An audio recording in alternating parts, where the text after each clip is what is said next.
Welcome बच्चों। अब ये है आगे हम क्वेश्चन देखते हैं क्या कि calculate the effective resistance between A and B. Terminal point A और बी ये हो गया, इसके बीच में 3 रेजिस्टेंस लगे हैं और रेजिस्टेंसेस के बीच में इस अरेंजमेंट में ही यहाँ से एक वायर यहाँ पे कनेक्ट की गई है और इस पॉइंट से।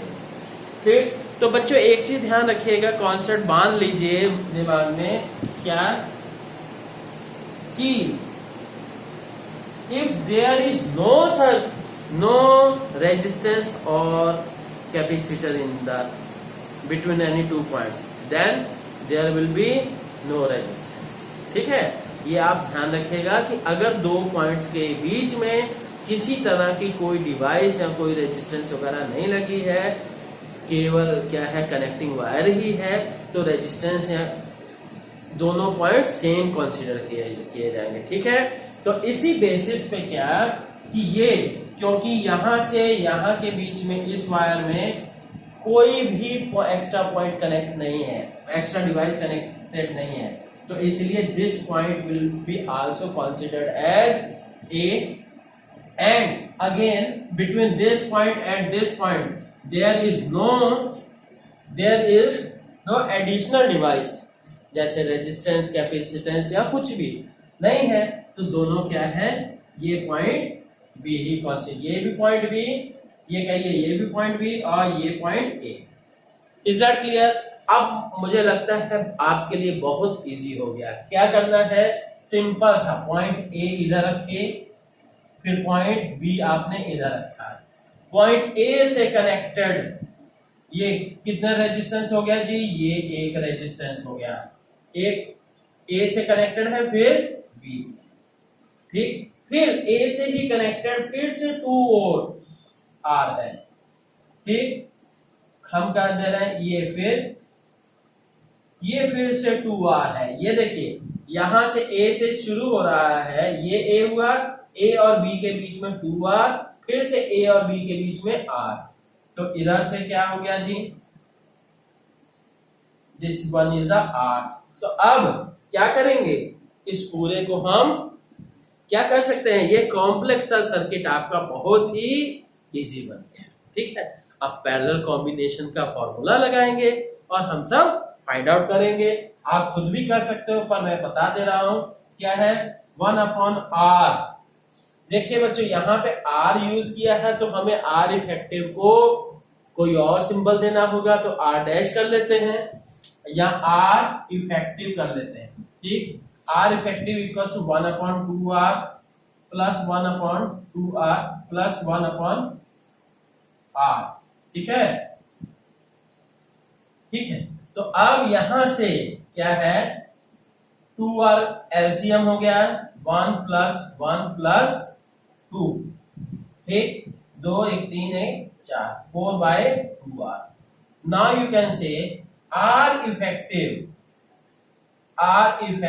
will be equals to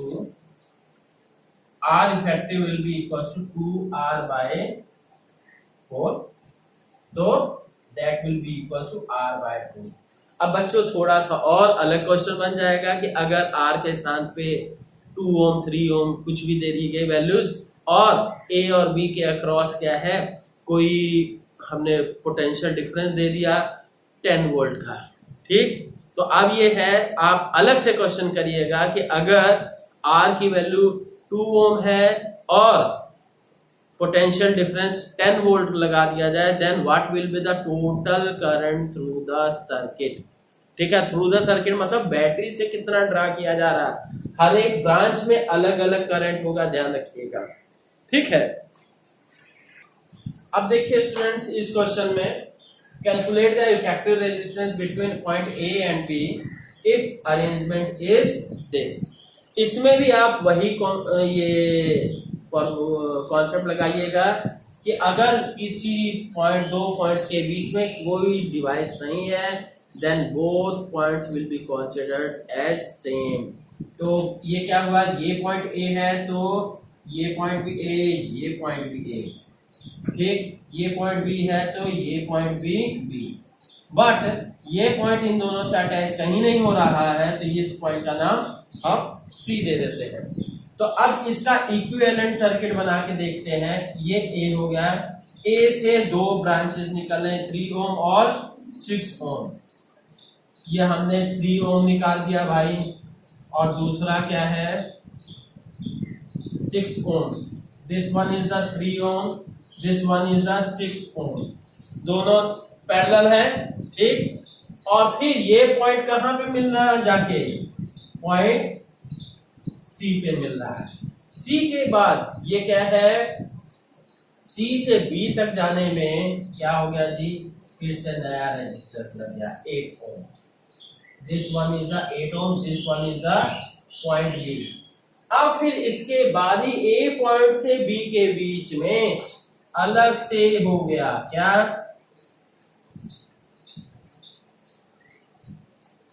अलग से हो गया क्या जी, दैट इज 30 ओम।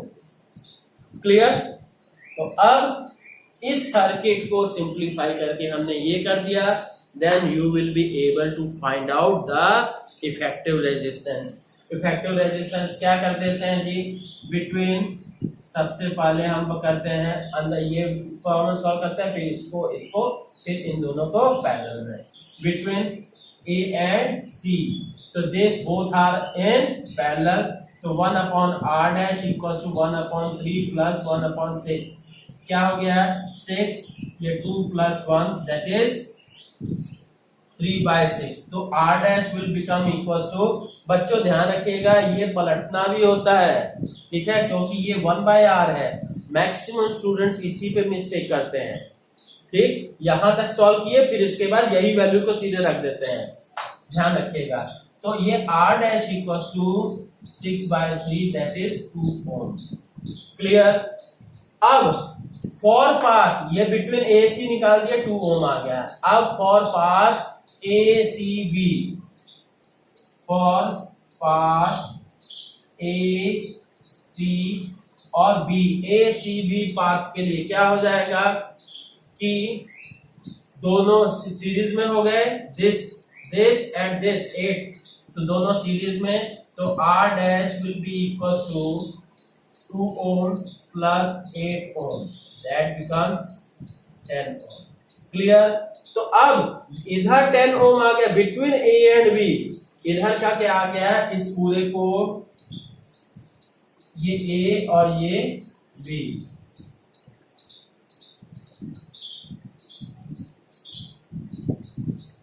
इधर 10 ओम आ गया जी, और इधर भी 30 ओम, ठीक। तो आप दोनों क्या है पैरेलल में कर दिए गए, तो पैरेलल में करोगे तो क्या हो जाएगा, दैट विल बिकम ये क्या, now 1 upon R, final resistance निकल रहा है इसलिए R रख दे रहे हैं, 1 अपॉन R इक्वल्स टू, अच्छा बच्चों यहाँ R डैश डाले थे तो इसका नाम R डबल डैश कर दीजिए। अब ये फाइनल रेजिस्टेंस निकल रहा था, इसको हमने R रख दिया, चाहे आप R डबल ट्रिपल डैश भी लेकर सकते हो, कोई बात नहीं, ठीक। अब यहाँ से क्या 1/10 प्लस 1/30, तो 30 आ गया जी, 1/, तो ये 3 प्लस 1 दैट इज 4/30, तो R इक्वल्स टू 30/4 ओम, ठीक है। तो इस तरह से आपका हो गया।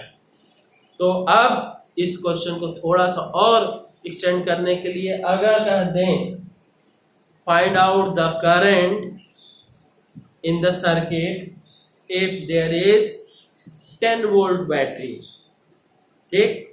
एक चीज मैं इसमें थोड़ा सा और कॉम्प्लेक्स बता रहा हूं, find out the current through this branch if इस 30 ओम रेजिस्टेंस के अक्रॉस करंट, थ्रू करंट बताइए अगर वोल्टेज की वैल्यू 10 ओम दे दी जाए, पूरे अक्रॉस दे दिया जाए, तो इस सर्किट में से कितना करंट फ्लो, इस पाथ में से कितना करंट फ्लो होगा, ठीक है। हाँ देखिए स्टूडेंट्स, ये एक जैसे अरेंजमेंट दे दिया गया, इस अरेंजमेंट में आप कैसे करिएगा सॉल्व। अगर आपको प्रॉपर प्रैक्टिस नहीं है, इस तरह की प्रॉब्लम सॉल्व नहीं किए हैं, तो आप ये नहीं सॉल्व कर सकते, सिंपली ओम्स लॉ लगाकर सॉल्व नहीं कर सकते हैं। तो इसलिए क्या है, इसके लिए अलग टेक्निक है जो कि समझ लीजिए थोड़ा सा। तो अब ये है, इसमें कहा गया all the resistances are same. ठीक, सारे रेजिस्टेंसेस आर है, all resistances are small R, सारे रेजिस्टेंसेस स्मॉल आर है। और साथ ही साथ क्या कि बस and calculate the effective resistance across, calculate the effective resistance across A and B. A और बी के अक्रॉस इफेक्टिव रेजिस्टेंस आप बताइए। ठीक है, तो अब सुनिए करना क्या है। क्या करेंगे जी, बोलिए। एक कॉन्सेप्ट इसमें सिमिट्री होनी जाएगी। अगर किसी एक्सिस के अलोंग सिमिट्री मिल जाती है तो वो एक्सिस जो होगा सेम पोटेंशियल पे होगा और उसके उस एक्सिस पे एग्जिस्ट करने वाले रेजिस्टेंसेस निगलेक्ट हो जाएंगे। ठीक है, तो अब देखते हैं जी। अब क्या है, इसमें आप कोई सिमिट्री ढूंढ सकते हो। Yes, along this axis, this is the symmetric axis, axis of symmetry. ठीक, this one is the axis of symmetry. Axis of symmetry होने का मतलब ये रेजिस्टेंस खत्म, this point C D and E due to axis of symmetry. Axis of symmetry के कारण से क्या हो जाएगा, this due to axis of symmetry points C, D and E will exist at same potential पे exist करेंगे। ठीक, so all these ये विल बी निग्लेक्टेड, ये रिमूव हो गए। तो यहां से क्या हो गया, ये हम कहेंगे दिस पॉइंट, ये पॉइंट हमने ए कर दिया जी। जैसे पॉइंट ए से हम क्या है गए इधर। ठीक, this one R and this point C and again this one. तो यहां पे क्या हो गया, पॉइंट बी, ये पॉइंट बी हो गया। इसी तरह से अब क्या है, ये सिमेट्री एक्सिस हटा, इस तरह से अब ये दोनों, ये और ये दोनों पैरेलल में आ गए। ठीक, पहले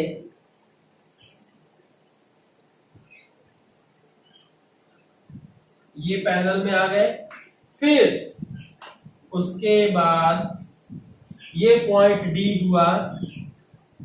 ठीक, तो बच्चों ये जान लीजिए कि ये सिमेट्री एक्सिस का मतलब ये पूरा पूरा हटा ही देना है आपको।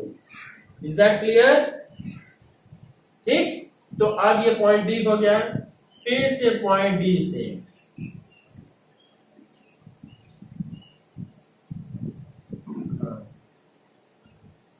ठीक, तो ये हो गया, ये दोनों पैरेलल, एक दो पैरेलल यहां पे, फिर दो पैरेलल ये।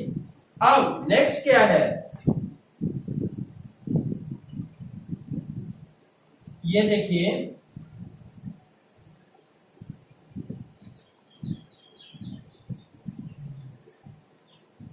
This one is the D के बाद ई। ठीक, तो ये क्या हो गया, ये अरेंजमेंट आ गया।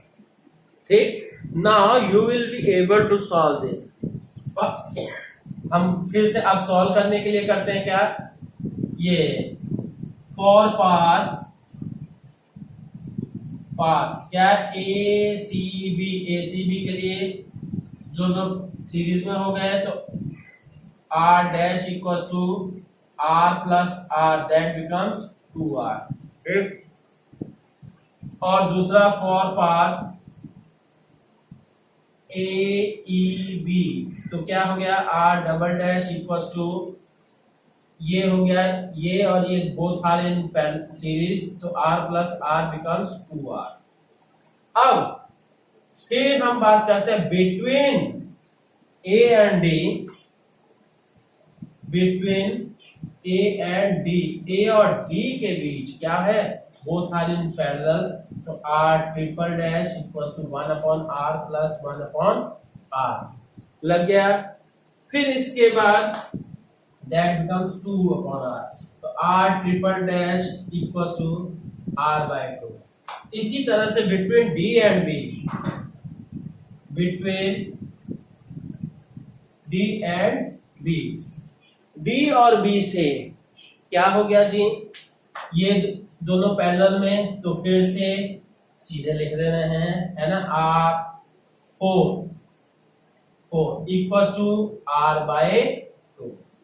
ठीक, अब हम बात करते हैं for path A D B, for path A D B, A D B path के लिए क्या हो जाएगा, ए डी बी पाथ के लिए क्या जी, R will become equals to ये R5 कर देते हैं। ठीक है, तो R5 को क्या कर दिया गया, दोनों के दोनों base R3 and R4 will be in series, तो R3 और R4 सीरीज में हो गए, तो R by 2 plus R by 2, तो क्या हो गया, दैट बिकम्स R5। ठीक, अब देखिए, अब यहां से हम करते हैं R1 इसका, R2 इसका और R5 इसका, all these are in parallel। ठीक, so between A and B क्या हो जाएगा, R1 R2 and R5 will be in क्या होगा जी, will be in पैरेलल हो गया, तो क्या कर दिया गया, 1 अपॉन, अब देखिए 1 अपॉन आर इफेक्टिव के लिए 1 आर रख रहे हैं, 1 upon R equal to 1 upon 2r plus 1 upon 2r plus 1 upon R, तो एलसीएम 2r हो गया, 1 plus 1 plus 2 that is 4 by 2r, so you can say r will be equals to r by 2। ठीक है students, तो ये ध्यान रखिए कि ये न्यूमेरिकल्स का इतना ही अंत नहीं, बहुत सारा है। ठीक है, आप तब तक प्रैक्टिस कीजिए जब तक कि आपको पूरी तरह से कॉन्सेप्ट क्लियर ना हो जाए। ठीक है, ओके, थैंक यू।